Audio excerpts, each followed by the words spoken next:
Hello, my name is Pilaf, and you are probably just about to go to bed, but that's okay, you can stay up just a few minutes longer and watch this video, it's not gonna hurt your sleep any. Anyway, what we're gonna do today is we're gonna analyze that episode that had all the Gildas in it. They had like the Gilded country, and all the Gildas were there in the My Little Pony show, in case you don't know what I'm analyzing. I mean, I assume you know that I'm analyzing the Pony Show, but in case you just stumbled on my videos randomly. Anyway, the first thing you need to know is that in the 5th season, there's like this table, and when the writers get really lazy, they just bring up this table, and the table say, okay guys, everybody shut up, this is what we're doing today. It's gonna be Colonel Mustard with the rope in the study, and then that's what the whole episode's about. So, in the episode about Gilda Country, what the table do is it summons up Kansas Governor Sam Braunbäck and Beauregard Q. Kazoo from Foster Home from Imaginary Friends. The table just arbitrarily decide that these are the best people to go to Gilda Country and help them with whatever their problem is, but the table don't tell them what the problem is, they just have to go when they find out. So they get there, and there's like Gildas everywhere living in poverty.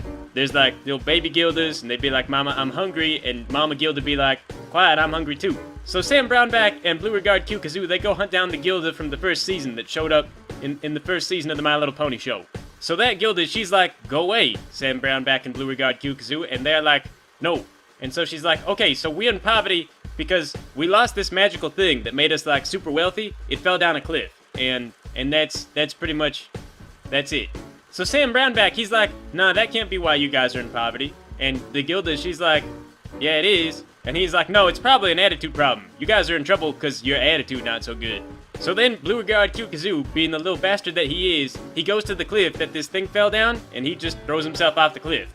And so then Sam Braunbäck, he's all like, Gilda, you gotta go and go off that cliff to go save Beauregard Q. Kazoo. And Gilda's like, I wanna do that. And Sam Braunbäck is like, see, this is what I'm talking about, this attitude problem, this is why you in poverty. And Gilda's like, no, it's because we don't have any money. And Sam Braunbäck, he say that's not true.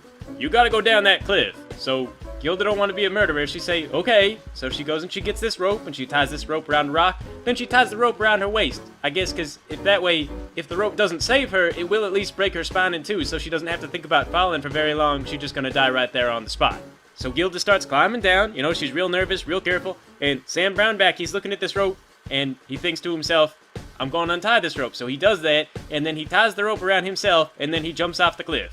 So Gilda is nearly killed by these two assholes, but she apparently has been working out real hard, and so she's real strong, and her spine does not break in two, and she hangs on just barely, and they get pulled down just far enough that here they are next to that thing that they lost that made the Griffin country lots of money. And she can't reach it because she's got these two assholes hanging around her waist, so she climb up, she pull up her friends, and then that thing that made lots of money, it just fall off into the cliff. And so Gilda goes, Sam Braunbäck, I realize it was you who was most important all along, and I should not have been having such a bad attitude.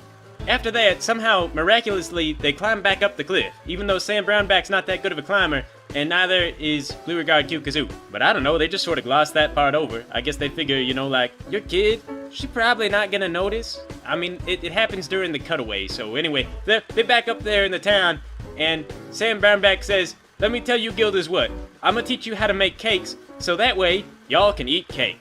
And Gilda's like, wow, you know, we still in poverty, like it's all like Bird Detroit up in here, but I guess that we can just be happy and eat cake. Thanks, Sam Braunbäck, this is real helpful.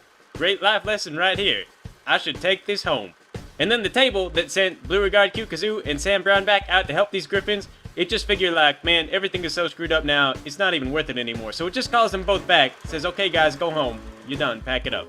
So yeah, that episode, that's kind of how I saw that episode. Also, I guess I neglected to say that Gilda hooked up with another Gilda, and they probably are dating now, because that other Gilda was so excited about the cake, she's like, man, I never eat cake, because none of us can afford cake, or the ingredients in cake, and you can't really make a business selling cake here, because none of us have enough money to support that business. That's what poverty is like, that's why it's a trap it's hard to get out of. But hey, you know, you could have another interpretation. It is a kid's show, it is pretty easy to digest, and there's not that much to read into it, honestly. In fact, some people probably think that this Nanalyzes thing is just prattling along like an asshole. So, there you go, now you know, watch my show, you're free to go. Okay, looks like it is that time again to check out my fan art, so let's go ahead and see what we got. Okay, first one up is me being used as a flamethrower. Not gonna react, no sir. Here's one by Trace. This one looks like it's drawn on paper. You can tell it's got a lot of heart in it. Here's one with me telling this guy not to set my head aflame. It's just not funny, man. This one's pretty creepy. I think it's because the eyes are just staring off into the ether. Here's one with me in socks. Very popular back in the day. I remember every pony had to be in socks. Here's one with me as a dinosaur with a shotgun. That's pretty cool. I like this one. Here's me looking at this spatula. Don't know why I'm so into this spatula. Here's me worshipping the object of the griffin's source of wealth. Now this one is just downright adorable. Look at that, kicking my feet, looking so happy. Yes, I see the flames. Here I am, not getting along with my little Silverquill. He don't appreciate I made him lunch. Here is an artist who appreciates my disgust as being drawn as inanimate objects on flame. And here's another one from this same guy, learning logic from Twilight Sparkle. Here I am as a pixelated horse. That's pretty cool. Oh, this one's kinda... Oh, okay, just getting my feet done.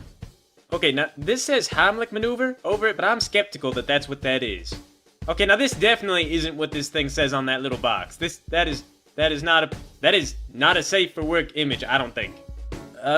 Okay, so thank y'all for your fan art. Most of y'all did real good. You know, sent in some great fan art. I'm real impressed, real flattered by all this.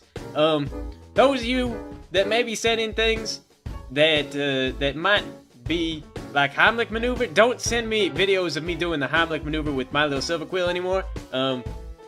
I appreciate how into me that you are. I'm glad to have big fans, but maybe just tone down your enthusiasm for me just a smidge. I mean, not to stifle creativity, but let's try to keep this analysis intellectual in the future, the nice platonic analysis. But anyway, thanks for watching, everybody.